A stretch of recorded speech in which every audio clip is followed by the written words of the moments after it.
तो करवा चौथ का व्रत कब करना है? 20 अक्टूबर या 21 अक्टूबर को।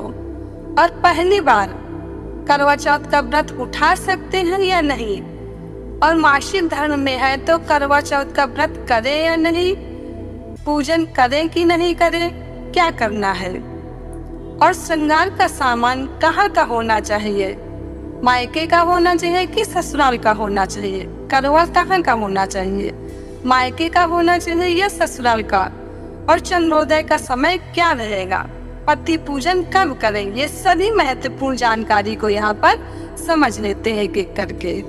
तो करवा चौथ का व्रत सुहागिन स्त्रियां ही अपने पति की लंबी उम्र के लिए रखती है, पति के सारे संकटों का निवारण हो, उनका जीवन मंगलमय हो, इसी उद्देश्य से ये व्रत करती है महिलाएं। इस चतुर्थी को संकट चतुर्थी कहते हैं। पति के संकट दूर तो पत्नी के पास संकट कहाँ से आएंगे, वो तो पहले ही चले जाएंगे। तो इस उद्देश्य से ये व्रत किया जाता है कि पति के जीवन से सारे संकट दूर हो, यानी कि पति पत्नी दोनों का वैवाहिक जीवन मंगलमय हो। इस उद्देश्य से सुहागिन महिला ये व्रत करती हैं। तो करवा चौथ का व्रत 20 अक्टूबर रविवार को किया जाएगा। अब बात आती है कि जो बहनें पहली बार व्रत उठाना चाहती है तो निसंकोच बिना शंका किए ये व्रत इस बार उठा सकती हैं, क्योंकि इस बार ना ही कोई तारा अस्त हुआ है और ना ही कोई मलमास है, यानी कि कोई पुरुषोत्तम मास भी नहीं है, कोई ऐसा अशुभ समय नहीं है, कोई तारा भी अस्त नहीं हुआ है।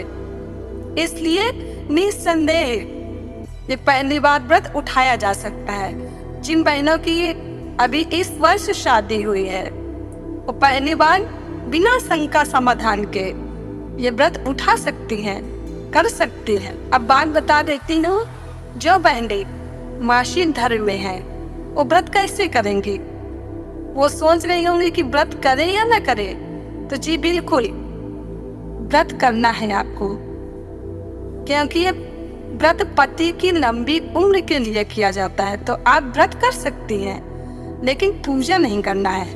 पूजन आप घर में कोई हो उससे करा लीजिए। आपके घर में जेठानी हो, भाभी हो, बहन हो, उससे करा लीजिए। पूजन करा सकती है, पूजन दूसरे से करा लेना है, लेकिन व्रत स्वयं रखना है, व्रत को नहीं तोड़ना है, क्योंकि पति के लिए तो व्रत रखना है, पति की लंबी उम्र। तो इसलिए बहनों को व्रत नहीं तोड़ना है, व्रत बिल्कुल करना है, क्योंकि इससे क्या होता है, पति की लंबी उम्र होती है।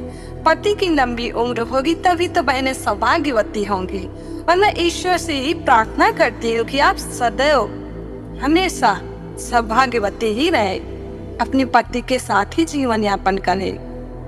आप दोनों का, सभी सौभाग्यवती महिलाओं का, सभी सौभाग्यवती बहनों का जीवन मंगलमय हो, मेरे ईश्वर से यही कामना है, यही प्रार्थना है। तो जरूर से जो बहनें मासिक धर्म में हैं वो व्रत करेंगी। पूजन किसी और से करा लेना है, लेकिन व्रत जरूर करना है। तो अब समझ लेते हैं कि श्रृंगार का सामान कहाँ का होना चाहिए। तो माता पिता तो जितना देते हैं अपनी बेटी के लिए उतना ही कम होता है। अपना शरीर ही दे दिया। अपना शरीर कैसे दे दिया? हमारा जो शरीर है वो माता पिता की से ही तो मिला हुआ है, तभी तो हम ये संसार, ये दुनिया देख पा रहे हैं। तो अपना शरीर ही उन्होंने दे दिया है, तो अब छोटी छोटी चीज का क्या महत्व होता है। फिर भी मैं बता देती हूँ, जिन बहनों का पहला करवा है, यानी कि अभी शादी हुई है, पहली बार व्रत रख रही है, तो नियम तो ऐसा है कि श्रृंगार का सामान और करवा मायके से आना चाहिए। कोशिश तो करते हैं माता पिता कि हमारी बेटी कभी भी दुखी नहीं रहे, और वो पहुंचाने का बिल्कुल प्रयास करेंगे। लेकिन किसी कारणवश यदि नहीं आ पाता है, समय से बहुत दूर है, तो आप अपने पैसे से भी खरीद करके ये पूजन कर लीजिए। इसमें क्या होता है, कुछ नहीं होगा, भगवान का पूजन ही तो करना है। तो इसलिए जरा जरा सी बात में बहुओं को भी टॉर्चर नहीं करे सास ससुर, ससुराल वाले। आप भी तो किसी दिन बहू थी किसी की, इसलिए आपके घर में आज नई बहू आई है तो उसका भी आप सहयोग करिए बड़ा हृदय करके। वो भी तो किसी की बहू है, किसी की बेटी है, किसी की बहन है।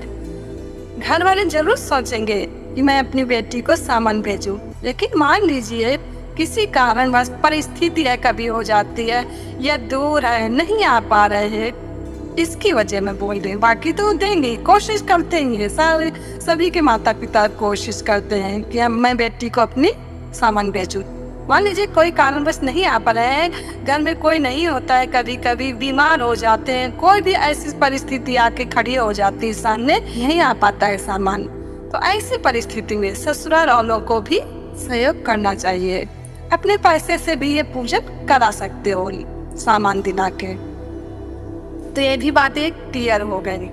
तो अब देख लेते हैं कि इस रात्रि में चंद्रोदय का समय क्या है। नारद पुराण में तो इसे कर्क चौथ बोलते हैं, लेकिन आजकल बोलचाल की भाषा में इसे करवा चौथ के नाम से प्रसिद्ध है। तो इस दिन चंद्रोदय का समय है रात को 8:15 पर। तो आपको क्या करना है, 8:15 पे जब चंद्रोदय हो जाए, चांद अच्छे से निकल जाए, चांद के दर्शन हो, तभी इस दिन पूजन किया जाता है। सूर्योदय से और चंद्रोदय तक इस व्रत को निर्जला रखने का विधान है। लगभग 10-12 घंटे का होता है। फिर भी किसी कारणवश किसी से नहीं हो रहा है ये व्रत, तो जिसकी चाय पीने की इच्छा है तो दूध की चाय बनाकर पी सकता है पहली बार में। पहली बार इसलिए बोल रही हूँ कि कभी आगे चल के कोई दिक्कत परेशानी आई तो ये हम कर सकते हैं। तो जैसे आपकी चाय के बिना नहीं चलता है, चाय पीना अनिवार्य है, तो आप दूध की चाय बनाकर पी लीजिए। तो आप दूध की चाय पी रही हैं तो आप दूध का अर्घ नहीं दे, आप जल से अर्घ दीजिए चांद भगवान को। और यदि आपको पानी पीना है, बार बार प्यास लगती है, तो आप उस दिन थोड़ा पानी पी लीजिए। अगर आप पानी पी रही तो आप दूध से अर्घ दे दीजिए। पहली बार ये नियम कर लेंगे तो कभी भी जीवन में जरूरत पड़ी तो ये आप कर सकते हो। अगर पहली बार नहीं किया तो फिर आपको कभी नहीं करना होगा। तो इसलिए पहली बार ये पिला देते हैं बड़े बुजुर्ग लोग जो जानकार हैं। तो ये व्रत कार्तिक महीने में कृष्ण पक्ष की चतुर्थी को ये व्रत किया जाता है, यानी कि संकष्ट चतुर्थी होती है इस दिन। और इस चतुर्थी को नारद पुराण में तो कर्क चतुर्थी बोलते हैं, लेकिन बोलचाल की भाषा में इसे करवा चौथ करने लगे हैं, जिसे सुहागिन महिलाएं अपने पति की लंबी उम्र के लिए यह व्रत करती है। संकष्ट चतुर्थी नाम ही संकष्ट चतुर्थी है, यानी कि पति के समस्त कष्टों का निवारण हो, उनका जीवन मंगलमय हो, इस उद्देश्य से सुहागिन महिलाएं ये व्रत रखती है।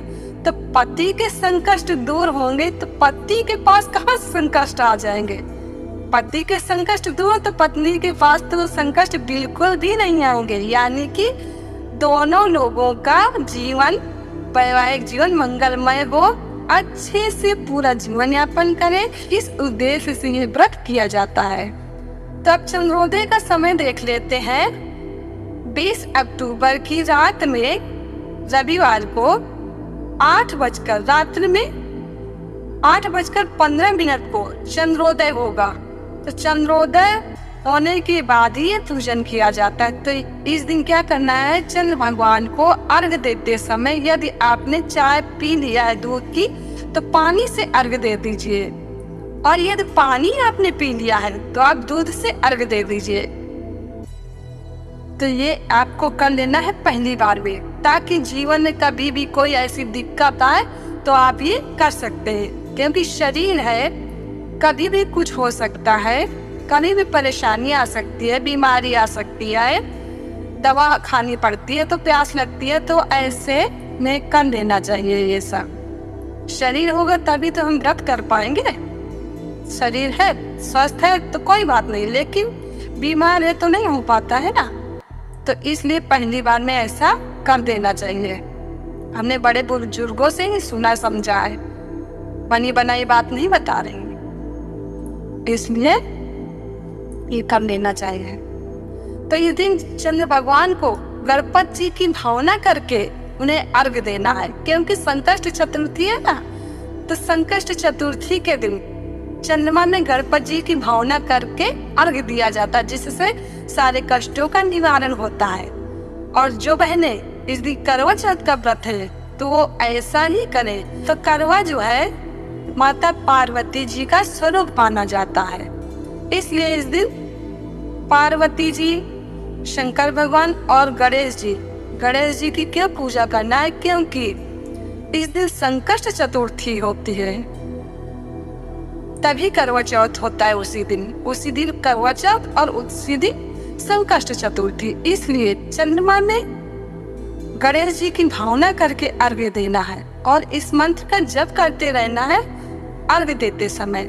ओम गम गणपतये नमः, ओम गम गणपतये नमः, ओम सोमाय नमः, ओम सोमाय नमः। बना के करवा में रखा जाता है। पकवान आदि अपने रीति रिवाजों के अनुसार पूरी पकवान बना के रखते हैं और इस दिन पूजन किया जाता है। करवे को बिल्कुल सजा लेते हैं, ऊपर दीपक भी रखते हैं। तो चांद की पूजा करके, चांद को अर्घ देके, चांद को तिलक करके, चांद के पास तो नहीं जाएंगे लेकिन ऐसे ही तिलक कर देते हैं।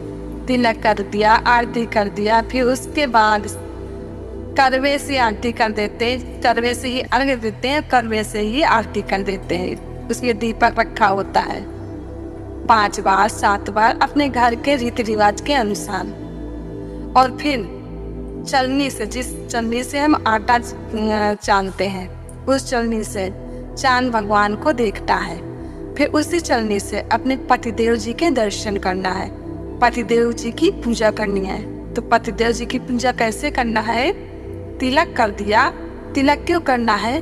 क्योंकि संकष्ट चतुर्थी है और हमने पति की लंबी उम्र के लिए उनके संकष्टों का निवारण करने के लिए व्रत किया है। तो इसी भावना से उनको तिलक लगाना है कि पतिदेव जी की लंबी उम्र हो और उनके सभी संकटों का निवारण हो। और फिर आरती कर देना है, फिर चरण स्पर्श करके उनसे आशीर्वाद ले लेना है। इस समय पति के हाथों से ही इस व्रत का पालन करना है, पति के हाथों से पानी पीना है।